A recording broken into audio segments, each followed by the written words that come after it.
ঢাকা বিশ্ববিদ্যালয়ের ফজলুল হক মুসলিম হলে এক যুবককে পিটিয়ে হত্যার অভিযোগ উঠেছে শিক্ষার্থীদের বিরুদ্ধে। নিহত ব্যক্তির নাম তোফাজ্জল।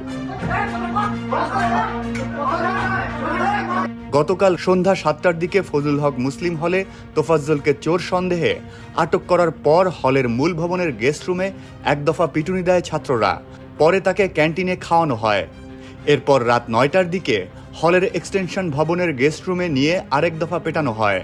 গুরুতর আহত অবস্থায় হাসপাতালে নেওয়া হলে চিকিৎসকরা তার মৃত্যুর কথা জানান।